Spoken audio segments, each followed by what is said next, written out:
Welcome to Bird Camp Radio, where the coveys rise from the high pines, marsh valleys, sagebrush seas, and the shelf rock ledges. Here at camp, the fire's always glowing, the dogs are never far, and the stories of birds, wild places, and the upland life are just beginning. This is Bird Camp Radio.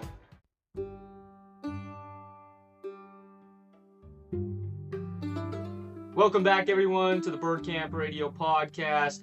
This is your host, Kellen Golightly, and welcome to the 20th episode now. We have made it to 20, and we're excited to keep on rolling, keep on visiting with all these upland game guests that we have on the podcast. Today, guys, we get to finally go up to Idaho, our first Idaho, and I know it's been crazy, especially being here in Utah. You think we'd have a few more, but this is our first one, and we're going to have Jackson Facer on the podcast today, and he sent in his bio not too long ago, so I'm going to hurry and read that for us. Jackson Facer is from Preston, Idaho, and has built his life around a passion for bird dogs and upland hunting. Although he first began hunting birds as a hobby in high school, he started personally training and handling bird dogs about 4 years ago and has since immersed himself fully in the sport. Today, Jackson spends nearly all of his free time working with his 2 dogs, training and competing in hunt tests and field trials, and helping friends develop their own dogs. His dedication to the craft extends beyond personal pursuits.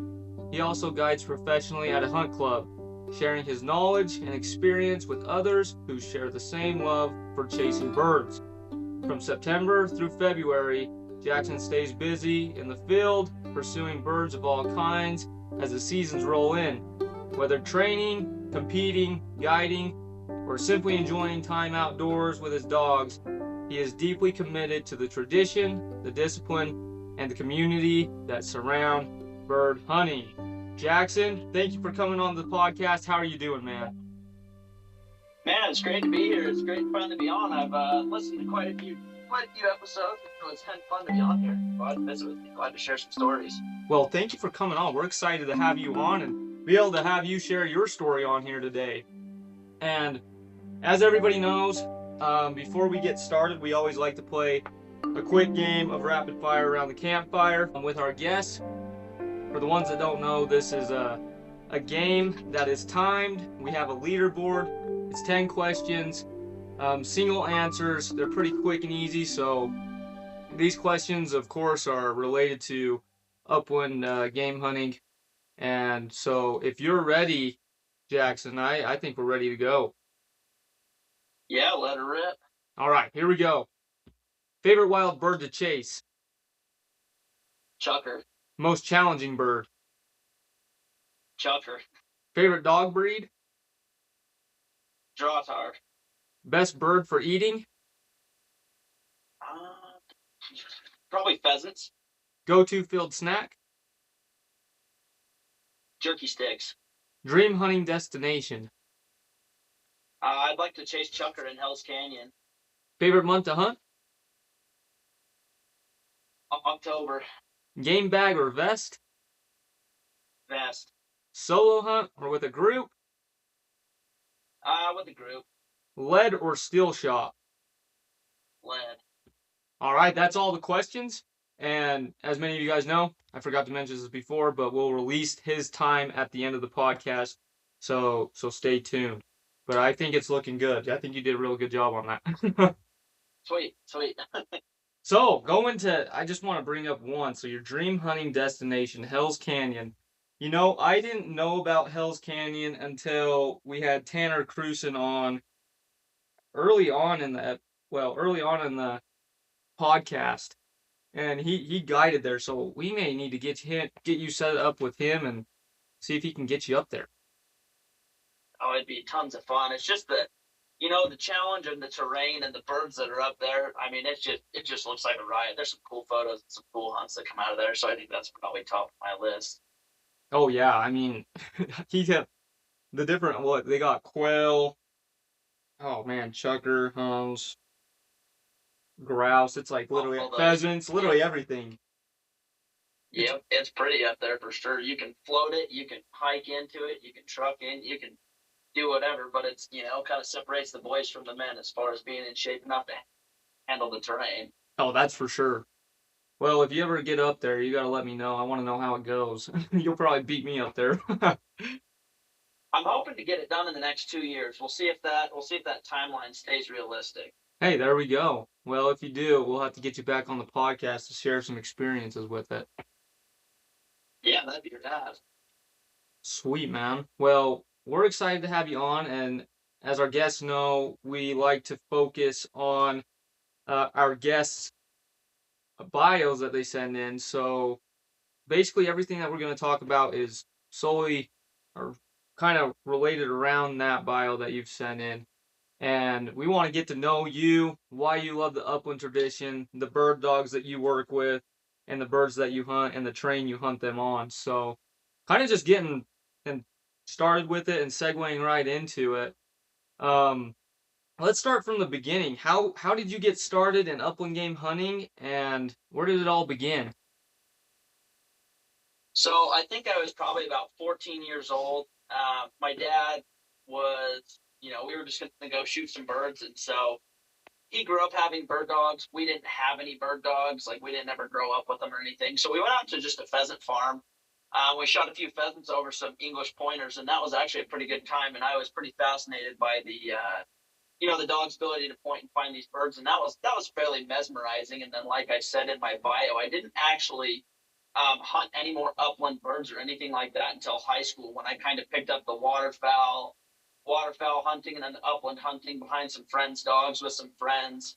Um, and that was kind of really it until I kind of got a wild hair to, go out on a quest of my own and go find some bird dogs, and ended up where I am now. So That's awesome. So it all kind of started. I've noticed the trend, and I've known this in my own family, that a lot of it usually starts with pheasants. I mean, I don't yeah, know why. I think it's just easy access. I don't know, but I feel like it's easy for young kids or hunters who are getting into the sport to really start there and build from there, honestly. But that's really cool, man. yeah, the opportunity to hunt a pheasant, whether wild or at a game farm, far exceeds anything else. So I think that's probably a pretty common denominator as far as a place to start goes. Oh yeah. So with that, how did you start getting into the bird dog side of it? So to be 100% honest, I was probably, let's see, how old would I have been? I was probably about 21, 20, turning 21, and I was kind of on a quest for a bird dog. Like I said, I like to hunt the upland, never really done a ton. Started picking up the waterfowl hunting, and I was just kind of on the search for a dog that could, air quotes, do it all, right? I don't want to have two or three different dogs to do the task. And so I actually had come across, the German wire pointer, if you will. I was like, man, that's pretty cool. And I really loved the beard and the dark eyes and stuff like that.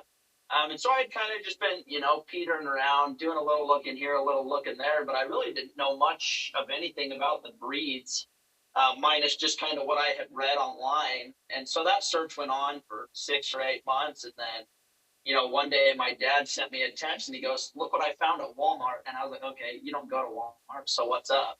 And he sent me a picture of just a little pup in a wire crate. And I was so confused. I was not even in the realm of understanding. I was like, "Okay, you got a dog, cool. Like, what are you gonna do with it?" So then he got home, right? And he's like, this is a Deutsch Drahthaar, and he's like, I'll help you. He's like, "I'll help you pay for it, if you'll promise to train it." And I'm like, "Okay, train it, like, whatever. What does that mean? You know what I mean? Like, teach you to find the birds. Okay. I could maybe figure it out. We'll see. YouTube University never lets anybody down, right?" Right, that is true. You know what I'm saying? But it's so it kind of started there, and then I really had to dive into, well, what is this breed? What does training and testing mean? And he's like, "Here's your breeder's info." Like, he said to reach out to him with any questions, and I just picked up the phone, and I was like, "Hey man, I'm 100% as fresh as I can be. What can you tell me?" And he spent we spent probably a good 2.5 hours on the phone right off the rip, just kind of, "Hey dude, like, here's my expectations with this dog. Here's kind of what we have to go through. If you need help training, let me know. Here's like a couple places to start. And I was like, okay, cool. And so that's kind of where it all started. Yeah, that's a great start. Kind of just got thrown right into it, but I mean in a good way. Yeah, right off the deep end. No, that's awesome. So being able to train your own dog, and I mean, of course, there's so many different. There's a lot of good videos, like you said. YouTube's always a great place, but what were some of the difficulties and challenges that you found trying to train for the first time? I think top of my list, the very first thing I think of is dogs don't speak English.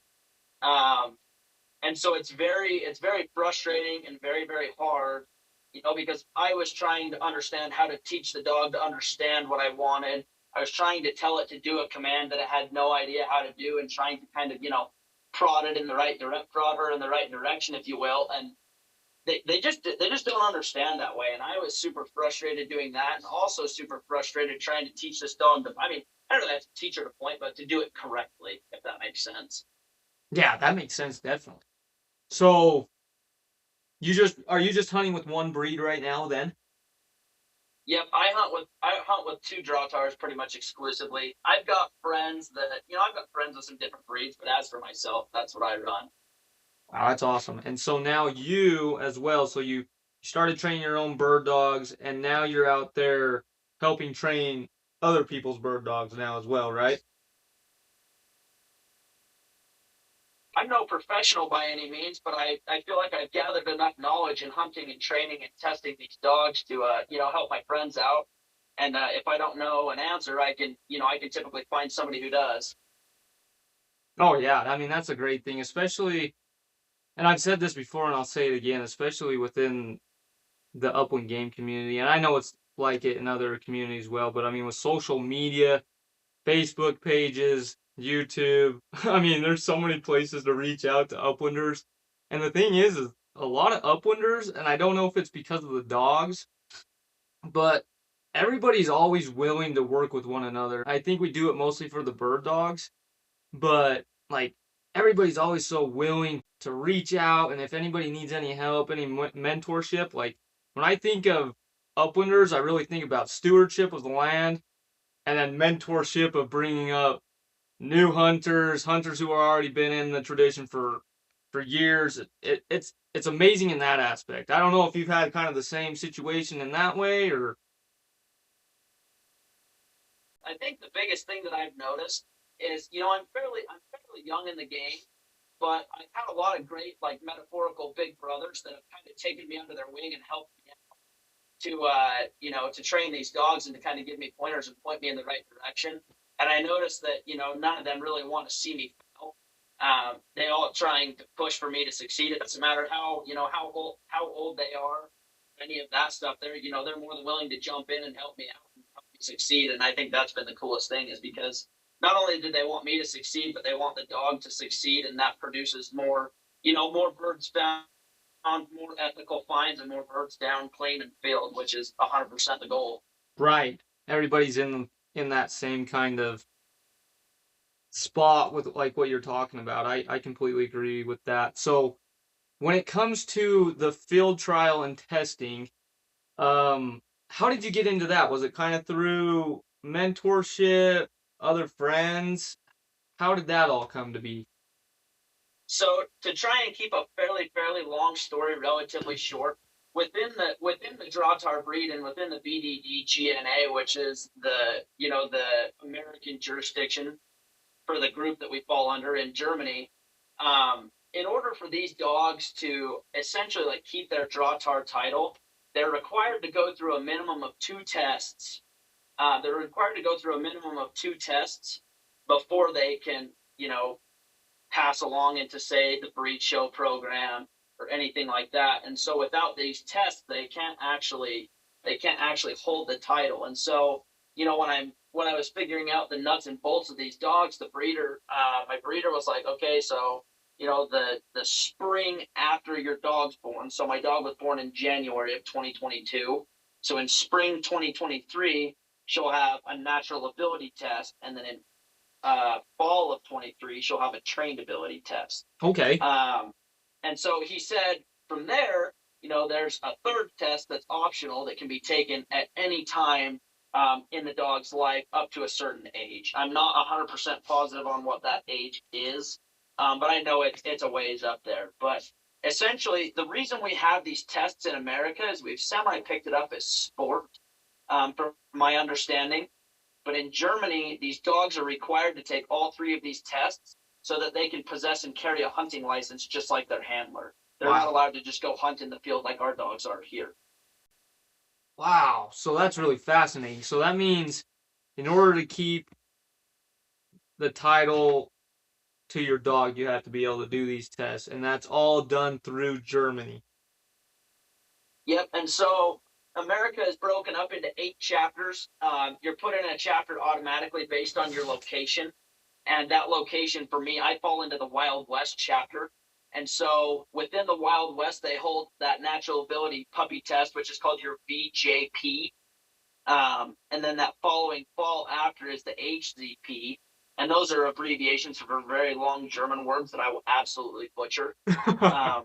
And so those are the 2 that are required of your dog. And then after that is your finished dog utility test, which is your VGP. And that's not required. Okay, that makes sense. These are things that I never even knew of. So in Germany, these are things that are required for them to be able to hunt with dogs, right?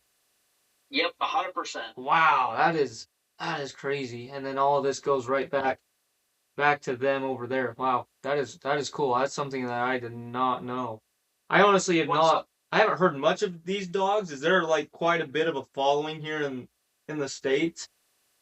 So it's getting bigger, but not huge. Okay, so it's kind of its own little niche within upland. Okay, that's really cool. So when you go to these field trials, is there quite a few different guys hunting with it? Like, what do you expect when you're going to one of these? How many people? So typically what they do is it's typically in and it depends on how many dogs register. You're going to see far less dogs in a VGP than you are in a VJP and an HCP. Does that make sense? So Okay. Those 2 beginning tests that are a lot more full than a VGP. So, like, for example, this year, or I guess 2025, I ran my oldest dog in a VGP, which is your finished dog utility test, cream of the crop, supposedly top of the top. There was 13 dogs in the entire Wild West chapter that took the test, and I think only 5 of us passed. And those VJP and HCP tests, I wouldn't be surprised, and I don't have any actual statistics, so don't quote me on this, but I wouldn't be surprised if you see between 50 and 100 dogs tested in each test in our respective chapter. Wow, that's a pretty good turnout, I feel like. Huh. Yeah, and it's getting more popular just because the whole premise behind the Dratar is not only to be able to hunt upland, but to be truly versatile.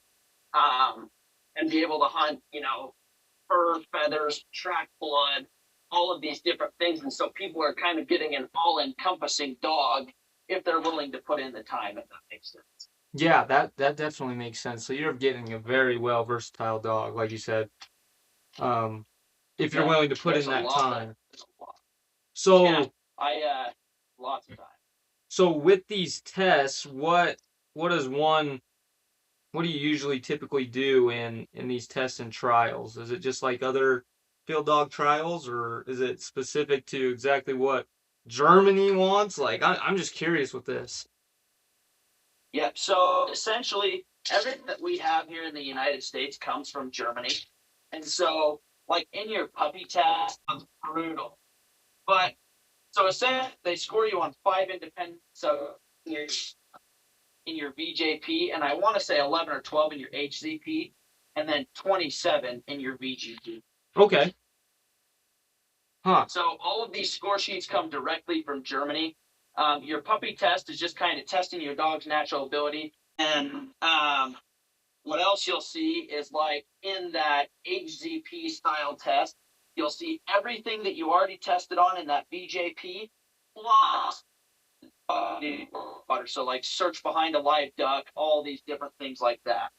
And then in your VGP, you'll see everything you've seen in your prior two tests with another emphasis on obedience. And then you'll see another emphasis on, tracking and forestry work as well. Wow, that is fascinating. Really building that versatile bird dog, and I mean, like you said, they do all sorts of different things. So that's really cool, man. Thanks for sharing a little bit about that. When it comes to the bird hunting for you, what are some of the birds that you're out there hunting out there in Idaho? I chase pheasants primarily. Every now and again, um, I get the chance to chase some hunts and some chuckers. I've never actually been on any wild quail. I've trained on quail, but we chase a lot of pheasants out here. That's kind of what we have is farm ground and pheasants, and I've been lucky to make some great relationships that help me accomplish that. And I'll get out of state or in state far away and chase my chuckers every now and again. But as far as that goes, we chase primarily pheasants. Primarily pheasants. Hey, that's not a bad thing. Are they a lot of wild or pen raised? What do you usually have over there? Or mixed bag? So typically what we're doing is wild pheasants. The only pen raised pheasants that I chase are when I go guide at the bird club. Okay. Hey, that's better than what we have. I mean, you're not that far away, and then, I mean, most of the time, the DWR is out there releasing most of the ones that we're hunting out here. So that's crazy how much of a difference it makes just across the border right there. So, wow. Yeah, and it's been kind of a struggle. The wild bird numbers haven't been great just because we're not receiving that water. And so I really didn't kill a ton of pheasants this year until I started out at the bird farm, and then I got into quite a few pheasants out there with my clients. But other than that, wild wise, we didn't harvest very many this year. Yeah, we've kind of noticed the trend. I mean, last year we had a heyday last year with, I mean, in general, every bird, almost anything that we hunted last year was absolutely fantastic. But we also didn't get much water last year as well. So, I mean, we're really paying the price this year, I feel like. I mean, it's been great. Great opportunities, but it's not anything like it was last year for us. And then I'm worried about how this year's gonna be because we aren't looking too good here in Utah when it comes to water wise. No, and where are you from in Utah again? Remind me. So I'm in Honeyville, Utah.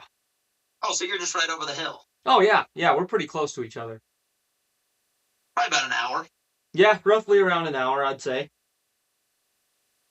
Yeah, it's been rough, and that's the coolest blessing / opportunity to be able to, have a good enough dog that somebody was willing to take a chance on me and go guide at the bird clubs. I can still get plenty of bird exposure, a month before my season starts. I can be out with clients killing birds, and so that's been a lot of fun. Yeah, I mean, that's been one of the weirdest things is, I mean, like you said, it's been a blessing at the same time because of the weather. I mean, it feels like springtime. I mean, it's literally been, I mean, at least for us here in Utah, in northern Utah, this is the weather that we've been getting every October. And it's like October never left for us. It's just been the same. Pretty much. We got like a 2-week sprinkle of snow in December, and it wasn't even on Christmas. And then after that, it's been nothing but sunny and 50, quite literally. Yeah, we're right now on the worst record here in Utah for the Valley since they started recording it back in, I think, 1981 or 1982. Do not take my word for that. Don't quote me because I'm not sure, but I'm pretty sure I know it was somewhere in the 80s when they started recording that, and yeah, we're not looking too good on that. But like you said, it's a blessing to be able to have this great weather. I mean, it's made for some nice hunts, really. Yeah, super. So, like you said, you're the majority of the time you're hunting pheasants, but you're hunting chukar as well. Is there anything else that you like to hunt as well, or is that pretty much it? I try and hunt quite a bit of waterfowl. again, I've got some access to some pretty cool property that allows me to chase ducks and geese on a fairly regular basis this winter. And so that's the whole cool part about my dog, right? Like, nothing against a setter or anything like that, or anything. It's kind of subjective, right? The drop tower's cool because my dogs will go out, they'll point the upland game, no problem. Um, Point retrieve to hand, all that fun stuff. And then we can go out, hunt the waterfowl, um, and they're blind broke. They can go out in the water. They are force fetched. And so, birds go down, and my oldest female's on autopilot. I mean, get it, bring it back, no problem.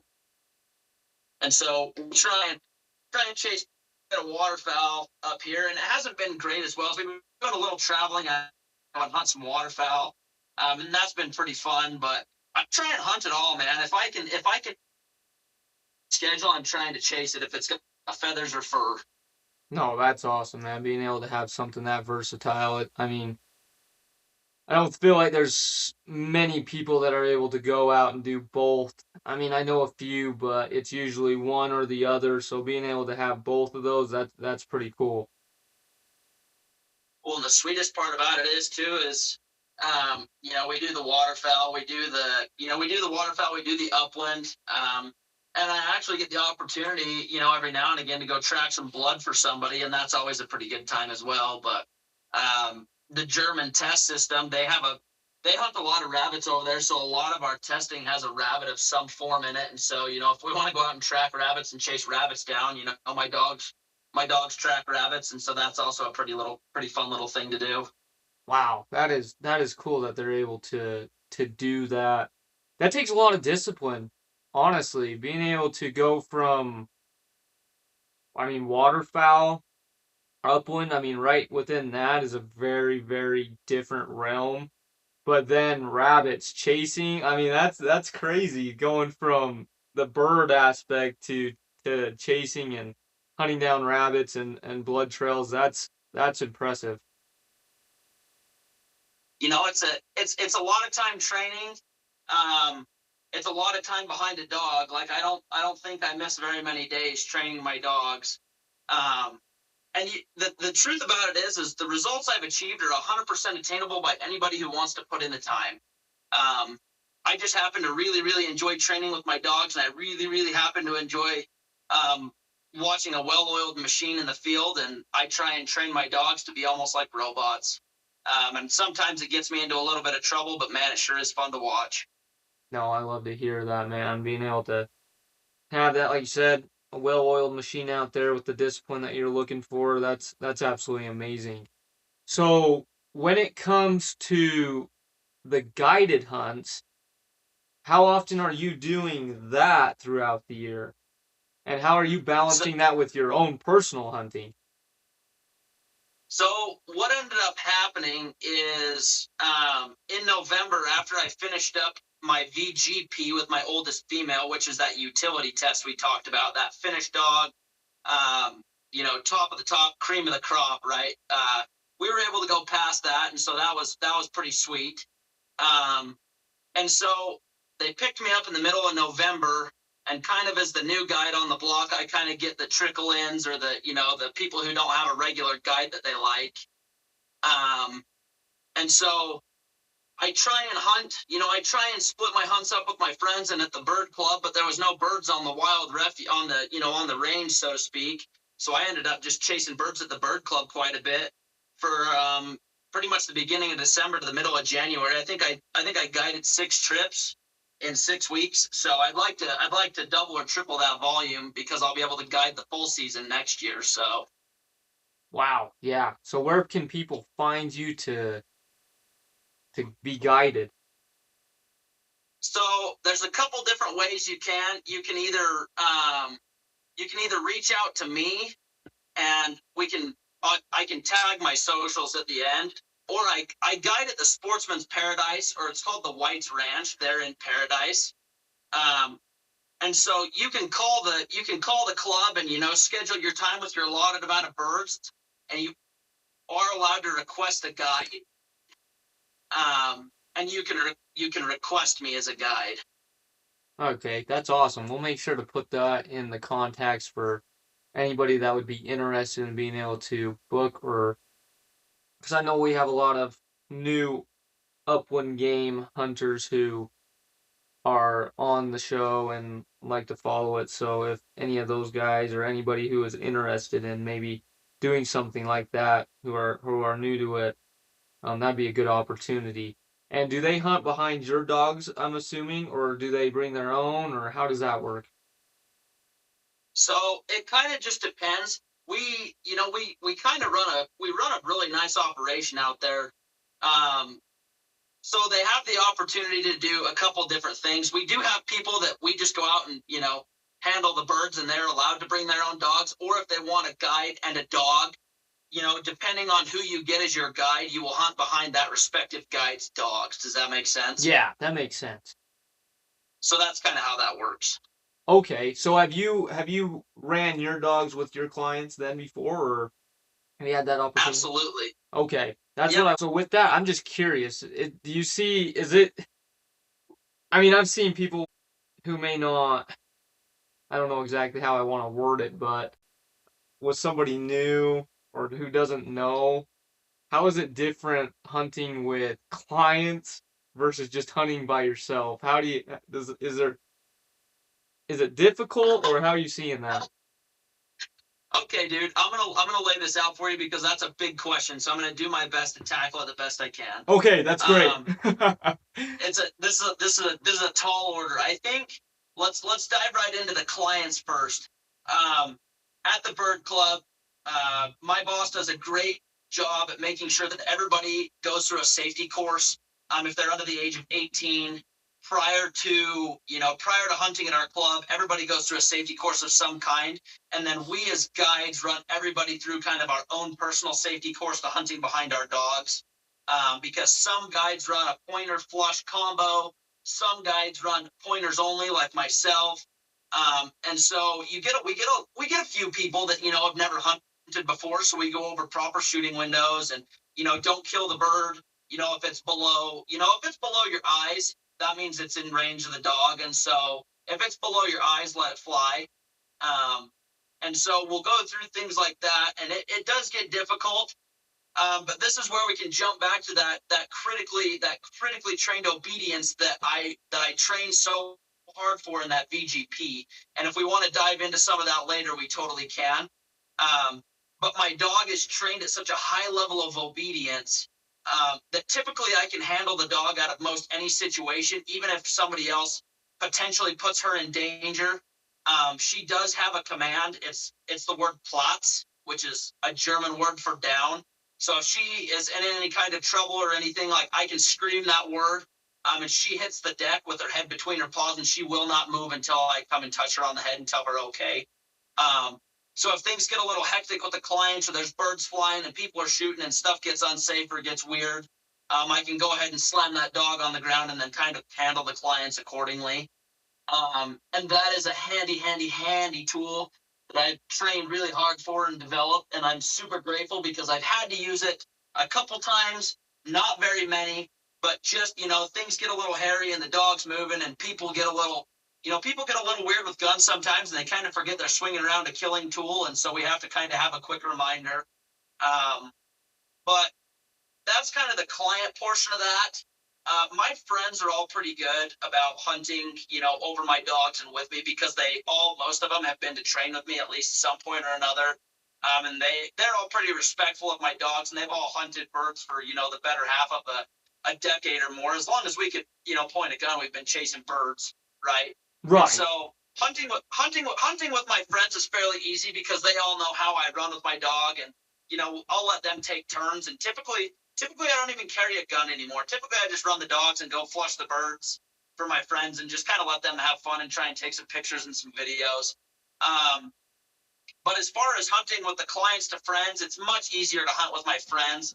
But I sure do have a riot with my clients. That's been a large blessing in my life. It's been a lot of fun. Oh, I bet. It's kind of cool to be able to see that you have that opportunity to have two different perspectives. Like you said, you have great opportunities and great memories with your clients, but there is a little bit of that comfort when like you said, at the end of the day, your friends kind of know, they got the idea, they're comfortable in that situation. They know your dogs, they know you. I can see where there's that as well. So that's really cool to be able to have both of those perspectives that you're able to share and have the dogs with the obedience when things get hairy, which it's good that you don't have too many of those, but it's good to be able to have that aspect of it of the safety. So that's really cool, man. Thanks for sharing about that. Yeah. So I know I'm guessing that Idaho's somewhere around the same as we are here in Utah. You have the opportunity to hunt from September to February. That's us here. We just finished up our season 2 days ago. It's officially over. Chuckers and hunts just finished up, and now we'll be going into spring turkey season. But talk a little bit about that. Between September and February, like your conditioning routines with your dogs, and just how hunting goes in general for you. So the training really never stops, and I think that's my secret to success is partially, I owe a lot of credit to my dad because sometimes I want to be lazy and they can hang out for a day and they can do this for a day. And my dad has always been a big advocate of, dogs get out of the kennel every day because I live in an apartment. And so my dad lives 10 minutes away. He's really kind and lets me keep my dogs on his property. And so with that comes, kind of his house, his rules, right? And so he's a big, big, big advocate for there is no dogs left in the kennel for a single day at my house. Unless we're on a trip, you find somebody that'll get them out of the kennel, which I do have good friends that I know that I can trust, that I can, can handle my dogs and take them out. But realistically speaking, and I learned this trick from a good friend, my dogs are out every day for a minimum of an hour for exercise purposes only. And then I like to spend 30 to 45 minutes, kind of daylight pending right now, 30 to 45 minutes training on a subject that I believe is necessary or on the progression ladder. And so what I really like to do is, and this is going to sound so dorky, but every week I write down my dog, and I kind of have in my mind their conditioning level. So I typically write down what I want to train with them on for the week, and just kind of some notes and things that I've had and some thoughts that I've had, and maybe something that I can, call my breeder about and ask him because, I'm training dogs, but he's been doing it 25 years and he is one incredible guy to answer the phone, help me out, do what I can. And so, if I'm not hunting, my dogs, Monday through Thursday, Monday through Friday, we're out training on some sort of subject. And then hopefully Friday, I like to get out if I can Friday and go guide a hunt or go hunting. And then Saturday, go out and go hunting. And then, Sunday we rest. It's just kind of how it works in my house. But, and it kind of is that way as well from February to September. Let's flip that around. In the summertime, you've got to be a little more careful with your dogs, especially these double-coated dogs like these Drahtars, because they get really hot. And so that gives me a great opportunity to go and work on my retrieves, work on my things like that in the water, work on the water entry, work on their multiple blind retrieves. It just gives me a great opportunity to work. And the reality of it is, if you want a great bird dog, there's never necessarily any time off. And that's a good thing and a bad thing. It's a good thing because, it enables me to, train a dog at the highest level. And it's a bad thing because, I almost would rather go train my dogs than go do anything else. You want to go, and my friends be like, you want to go here? I'm like, nah, I got dog stuff I'm going to go do, which I'm grateful for. And I find time to make it all work, but, I don't ever want my dogs to fall off that pedestal that I hold them on, because when I talk about them, I don't want to be full of it. I want them to perform and me to not have to say a word. And so that's kind of part of that. Right. Right. So I like a well-conditioned dog because, when I go hunt chuckers in Nevada, the dog goes 35 miles a day, according to Garmin. Wow. We'll go hunt for 3-4 days. You got to have a dog that can put that on, and they might be tired, sure, but they can get up and do it again the next day. And you don't get that by letting them out twice a week and going for a little walk and feeding them, crappy food. And there's a lot that really goes into it. Oh, for sure. Wanting to keep a well-conditioned dog.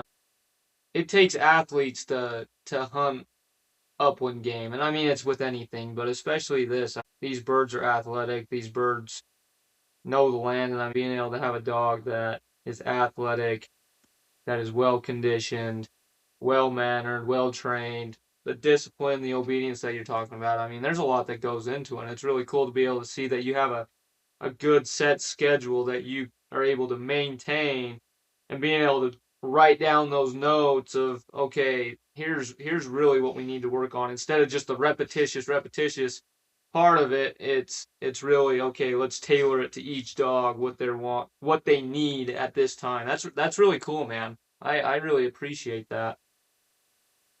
Yeah, it's one of those things too, because my youngest female, she's going to run through that VJP puppy test, that natural ability, and she's going to run through that trained ability this spring and this fall. So, right now for her specifically, I've been working on her ability to search cover efficiently. She points well. I actually hunted over her last fall because my oldest female, I wasn't hunting her. I was strictly training for that VGP utility to make her perfect. So I kind of threw the little dog to the wolves, and we shot birds over her on point, and the retrieves are lackluster, but that comes with some age and some fetch work. And so for that little one right now, we're focused on, how well she can search and cover ground. We're working on, her ability to point a bird, which is phenomenal, and her ability to track a rabbit efficiently. That's our main focus until April. That's when our puppy test is. For my oldest female, she does a lot of things well. She's a very obedient, very complicit dog. And so what we're working on right now is, some of our ability to cast the dog, which means to send the dog in a direction with our hand in a direction and a command. So like maybe over one way or over the other way or back, instead of the dog, she likes to go into a search and use her nose. But I want her to just go until I tell her to stop type thing, and then I'll let her search there. So that's kind of what we've been working on. But that's kind of how that's kind of how I was taught a little bit, is, oh, don't just go do the easy stuff because it's easy. Go work on what needs work. And so it's been very beneficial for me in my training. No, I love that. There's always something to work on and critique. And I mean, that's really what it comes down to, is being able to, I mean, of course, we're never going to be perfect, but really, perfect practice makes perfect at the end of the day. And like you said, it pays off at the end of the day as well. And so I just have a quick question for you. Is, so Yeah. you have these tests coming up. Where are they usually held? I mean, I know you said that there's different chapters and stuff like that, and you're of course here in the western side of that chapter. Where do you usually have to go, and where do these usually take place for you guys? So this VJP puppy test we're coming up on right now, it's scheduled to be held in Malta, Idaho. That's kind of pending if we can find the rabbit numbers we need to run the dogs through. If not, if that Malta location's not going to work, typically that'll go to Mountain Home or the Boise area, somewhere in there with lots of prairie land we can go walk on. And they go as far as California, Washington, California. I mean, Idaho, Malta, Boise area, Utah. There's Duchesne, Enterprise, things like that. The HCP is kind of similar, all the way to California, Washington. There's even some in Alaska, I believe, in our Wild West chapter. There's even a test or two in Alaska for our Alaskan brothers. But and then the VGP, kind of similar. I took mine in a little tiny town called Loma Rica, California. That's about 11 hours from Preston here in the Cache Valley area. Great test grounds, and now I understand why everybody travels out there. There was one in Logan, ironically, that I did fail. So, of course, we failed the one close to home and killed the one 11 hours away, but that's okay, too. It's funny how that works, right? Oh, I know it. Keep you on your toes. Uh-huh. But typically something like that. Typically, they try and number one, testing ground is imperative, and number two is central location. And so they try and, structure these tests for good testing grounds and good habitat to train in and test in. So that plays a large role in it. Some of these tests, like this Malta test, for example, is a memorial test for Lynn Whiteley, who was a monster member of our club and a large advocate for the VDD here in the United States. So that's a memorial test held in his honor every single year. And so that's typically in the Malta area, but it does move around a little bit, like I said. So. Wow, that's cool. So you guys get to kind of cover some country here and there throughout the West. that's fun to be able to have that experience, and of course have that memorial for someone who was a big deal to your community. That I like that. So with that, we're February. The hunts are coming to an end. Of course, with some of the off-season work, we already got an idea of what you have coming up. Besides that, what do you do to keep yourself busy during the off season? This is the first time we've asked this question because now this is the first episode that we haven't been in the season. So I'm just curious to know what some of our guests are doing outside of the season. So I work fairly long hours. I work in construction, and so typically my hours are 7 to 5 or 7 to 6, and we get daylight until about 9:30. 9:30, 10 o'clock. I typically will spend probably 2 hours, 2.5 hours after 2 hours, 2.5 hours after work with my dogs. I spend a lot of time there. I do build ammunition of all kinds for myself and my friends. We like to build and shoot rifles and build and pattern and shoot shotguns, and um, that's kind of it, dude. I'm kind of a dog obsessed lunatic a little bit. Kind of everything that revolves the dog and the dog game. That's kind of what I like to play. I do go to the gym, but that I go about 4:30 in the morning so I can get it out of the way and start my day productively. But pretty much it's just dogs and building some ammo, and then I'll go hang out, have dinner, barbecue stuff with the friends, maybe go hang out in the hills. But even then, I bring my dogs. So Hey, that's what we like to hear, man. Dedicated to it and dedicated to what you love. But I got a quick question for you. So yeah. you reload. I'm just curious of what you reload.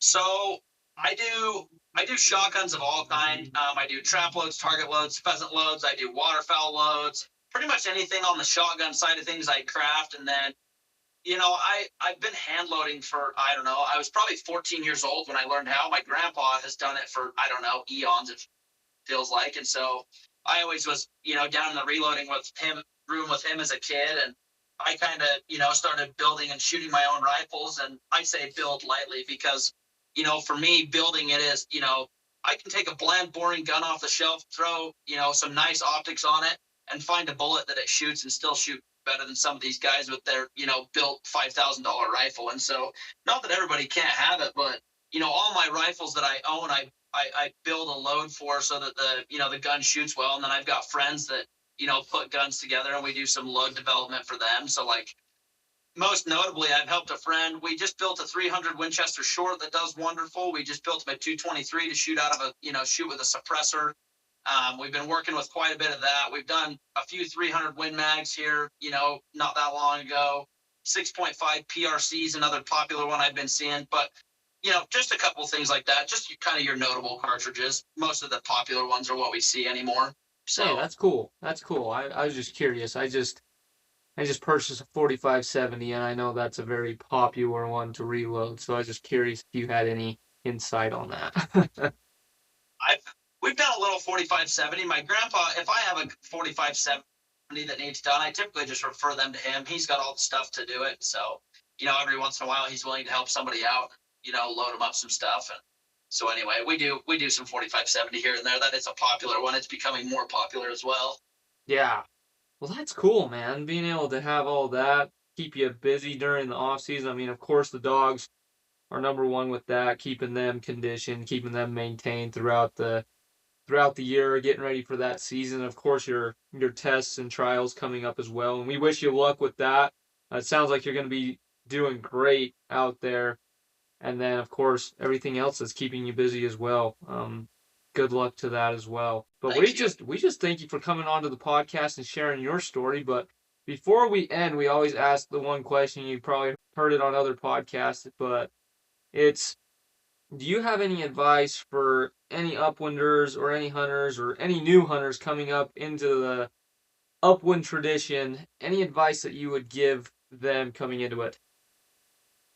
I think the best advice that I can give is you're never going to get anywhere unless you walk across that starting line. Number one, you have to start to be great. And number two, I think one of my biggest fears initially is I was scared to ask the questions, and I was even more scared to act or sound stupid. because I didn't know what was going on. But I think my biggest advice is to just pick up the phone, send somebody a text, ask the questions, because I promise you there's 100,000 of us or more out there that are more than willing to share what we know. Because at one point in time, we were that goober who had no idea what was actually going on. And there's been, 100, I would say probably a good 40 people that I've visited with over the course of my short dog training career that is, in some way, shape, or form helped shape my dogs and my training style into what it is and who I am. And so I think the biggest thing is, don't be afraid to pick up the phone and don't be afraid to reach out and ask for a little bit of help, because you never know that, somebody might have something that's absolutely just incredible that changes the game. And I'll share you a short story with that. My oldest female did not want to, she would track anything until she was blue in the face, rabbits, birds. It didn't matter. But for this VGP, this utility test, you have to track blood 400 meters that's been aged, right? So there's a day track and a night track. The day track's minimum age criteria is 4 hours old. Wow. This dog tracks everything. I'm like, there's no way she doesn't just blow this out of the water. But I was struggling big time. And I remembered meeting this gentleman, and I'll just shout him out here. His name's Anthony Williams out of Washington. He runs Teckles, he runs Drawtars just like me. And I was able to meet him in one of our chapter meetings, and I know for a fact that he absolutely loves the blood track.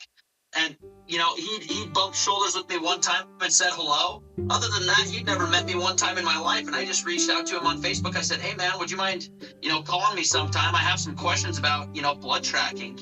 And he picked up the phone and called me, and we talked for hours and hours and hours. And he actually would check back in. Hey, man, how's it going? What do we need to do? What do we need?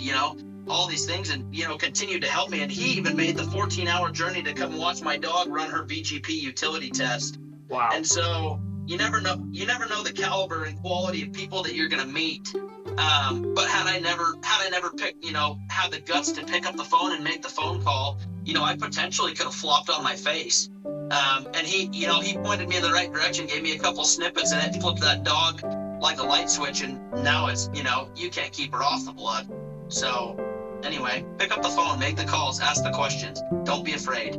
That's great advice, man. I mean, great perspective, great example of putting it into practice and putting it into play. That's why I asked this question in the get-go, as many of you guys have better perspectives than I do. And like I said, I love learning from you guys, and I think everybody else does as well. I feel like that's really good advice. To just pick up that phone, reach out. Worst thing they can do is say no, but majority of the time, people are good. I believe in people, and I mean, especially within what we do, almost everybody's willing to help you out, mentor you, and get you where you want to be. And I mean, at the end of the day, we can be that for somebody else as well. So thank you for the advice, man, and we just appreciate your time and the story that you've been able to share with us. This has been a great podcast episode, and thank you again. Yeah, absolutely. It's been a blast to be on here. Thank you again, everyone, for listening to the Bird Camp Radio podcast. Before you go, we need to release Jackson's time for the rapid fire around the campfire game. Jackson, your time was 45.17 seconds, which puts you in 9th place. Thank you for joining us on this podcast. We enjoyed your time, Jackson. And thank you, everyone, for listening once again. You can find us at Bird Camp Radio on Instagram, Facebook, and TikTok. And don't forget, we're going to put all of Jackson's information on the bio of this podcast. So please go find it if you want to find him on social media. Until next week. You've been listening to Bird Camp Radio, where the high pines, marsh valleys, sagebrush seas, and shelf rock ledges always call us back. Until next time, keep your dogs close, your shot true, and your campfire stories ready to share. We'll see you back at camp. Don't miss out on the next episode, where we'll host our next guest on the podcast. You don't want to miss this one. Thank you.